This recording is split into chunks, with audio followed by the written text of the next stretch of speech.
उस व्यक्ति को आज तक ये विकिपीडिया कॉन्स्पिरेसी थ्योरिस्ट कह रहा है।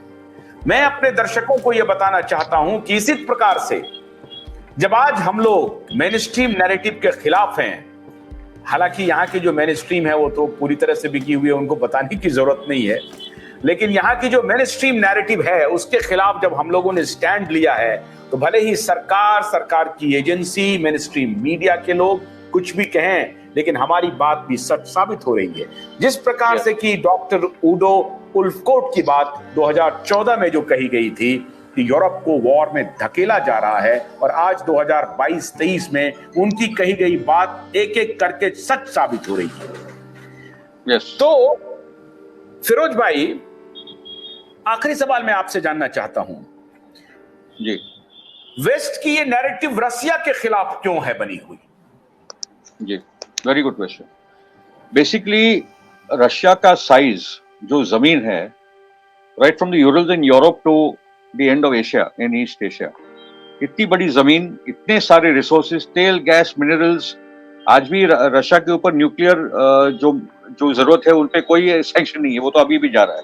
ओके, तो उनको बेसिकली वो भूमि चाहिए, उनको रशिया को छोटे छोटे टुकड़े करने, जैसे यूरोप का कर दिया। ऐसे ऐसे देश है जो हमारे कुछ छोटे छोटे टाउन, पूना, नागपुर वगैरह वगैरह टाउन जैसे तो देश बन गए आज यूरोप में। छोटे छोटे देश बनाओ ताकि आप पूरे के पूरे यूरोप को कंट्रोल कर सको, ठीक है। वैसे उनको रशिया के साथ करना है, वैसे उनको चाइना के साथ करना है। आगे जाके इंडिया पे भी इसी किस्म का प्रहार होगा। बंटवारा इसलिए करवाया गया क्योंकि अफगानिस्तान से लेकर म्यांमार तक भारत था, यूनाइटेड इंडिया। इतनी बड़ी ताकत होती तो एक अलग किस्म की पॉलिटिक्स दुनिया में होती, हमको भी तोड़ा गया था, ठीक है। तो आज रशिया, और उन्होंने कहा इस बात को, मतलब गोर्बाचोव को एक स्पोकन गारंटी दी थी कि सोवियत यूनियन के टूटने के बाद हम लोग ईस्टवर्ड एक्सपेंशन ऑफ नेटो नहीं करेंगे। जो जो गारंटीज वेस्ट ने दी थी रशिया को, सब उन्होंने उसको बिट्रे किया है। और इसलिए जब यूक्रेन की बात आई, वो आखिरी देश था, और वो भी कुछ वेस्टर्न पॉलिटिकल लीडर्स और इंटेलेक्चुअल्स बात को लिख चुके हैं कि हम लोग जो यूक्रेन में करने जा रहे हैं। इसलिए जब उडो बोलते हैं, क्योंकि ये वॉर 2022 से नहीं शुरू हुई रशिया के खिलाफ, ये 2014 में उसका ब्यूगल बन चुका था जब आपने यानुकोविच को एक कू में हटा दिया। तभी यह तय था कि ये वॉर शुरू हो चुकी है, और एथिक रशियन पॉपुलेशन पे बमबारी 14,000 एथिक रशियन डोनबास वगैरह में मारे गए थे। ओके, तो इसलिए उडो जब ये बोल रहे हैं तो बहुत प्रोफेटिक भी है, मगर वो देख चुके थे कि क्या आ रहा है। तो इसलिए रशिया का टारगेटिंग है कि आज अगर दुनिया के सामने 1990 के बाद तो क्लियर था कि अमेरिका के सामने कोई ताकत थी नहीं। ओके, तो they were then just rampaging like a mad bull all across the world. इस देश को मारो, उस देश को कब्जा करो, उनका तो वही काम था, ठीक है।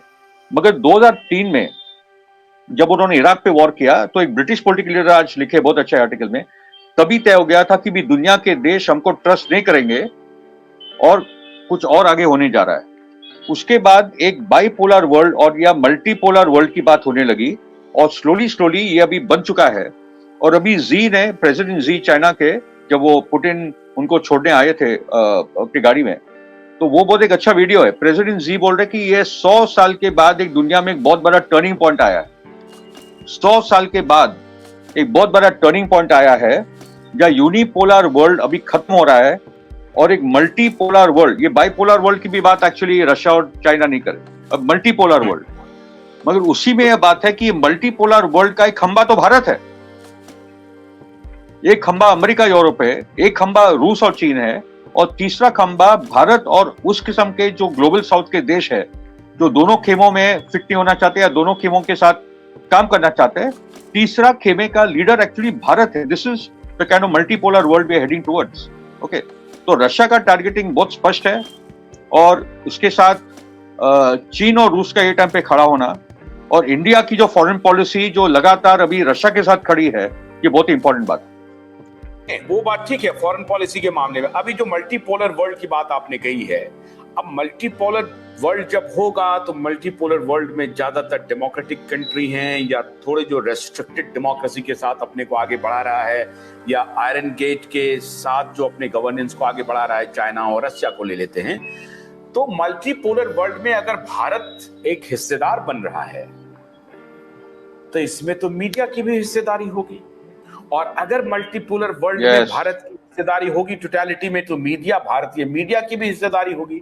और भारतीय मीडिया की अगर हिस्सेदारी होगी तो आप जरा दर्शकों को ये बताइए कि हमारे देश की जो मीडिया है, जो रशिया यूक्रेन वॉर पे ताल ठोक करके कहने लगता है स्क्रीन पे आके कि रशिया हारने जा रहा है, रशिया के इतने सैनिकों की मौत हो गई है, यूक्रेन ने दांत खट्टे कर दिए हैं, यूक्रेन को सप्लाई हो रही है आर्म्स की, और यूरोप ने कहा है, नाटो ने कह दिया है कि हम ये बेड़ा भेज रहे हैं, अमेरिका ने, बाइडेन ने आ गए हैं, अब कीव घूम रहे हैं कीव में, और रशिया की जो है सो अब नानी याद आने वाली है, रशिया के दिल लदने वाले हैं।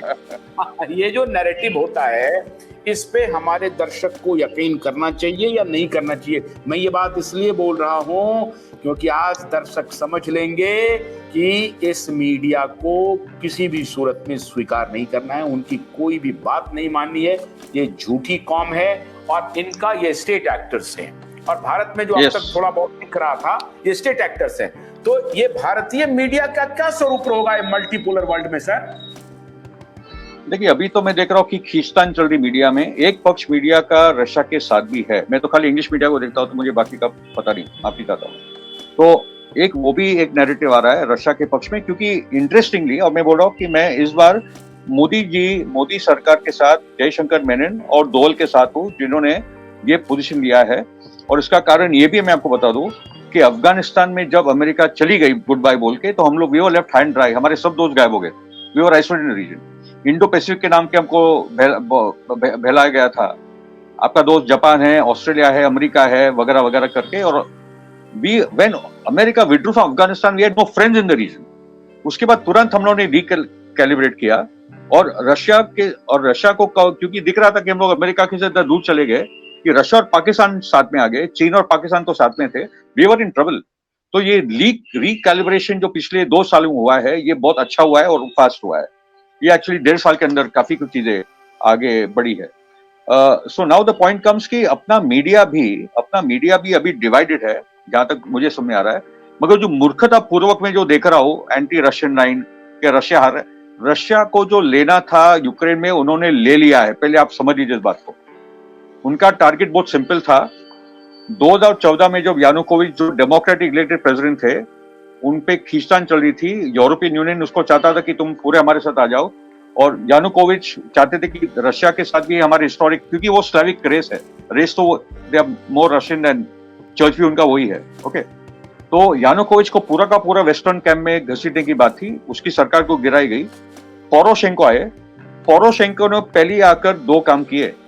उन्होंने पहले तो रशियन भाषा को बैन किया।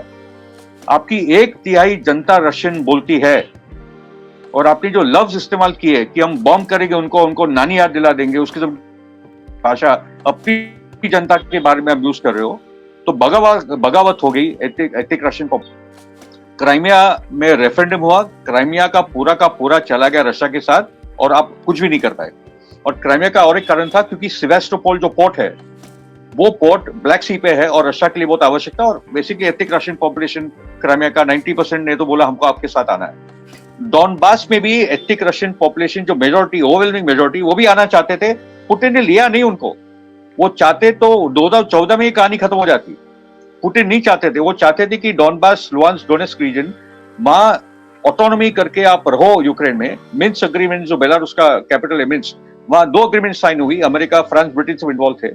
होने नहीं दिया उन्होंने पॉलिटिकल सॉल्यूशन, मगर ये वॉर की नौबत नहीं आती, क्योंकि उडोफ सही बोल रहे हैं, the West wanted a war against Russia, he said that very clearly. इसलिए ये पूरा एंटी रशियन नैरेटिव, हॉलीवुड के पिक्चर देख लो, उनके पेपर देख लो, उनकी मीडिया देख लो, सबके सब विलेन रशियन। पहले अरब होते थे, पहले मुसलमान होते थे, वो कहानी अभी खत्म हो गई। तो एक नई कहानी आई है जो all the villains are Russians in whichever form.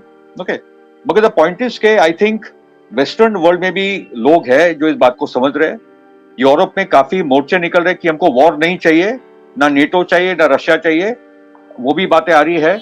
और जैसे जैसे ये वक्त जा रहा है तो और भी लोग समझ रहे हैं कि एक्चुअली अमेरिकन एम्पायर का रोल क्या है, क्योंकि वो लोग चाहते नहीं कि उनका जो वर्चस्व दुनिया पे वो खत्म हो, मगर वो खत्म हो चुका है। It is finished. America is a political power, military power, economic power is finished.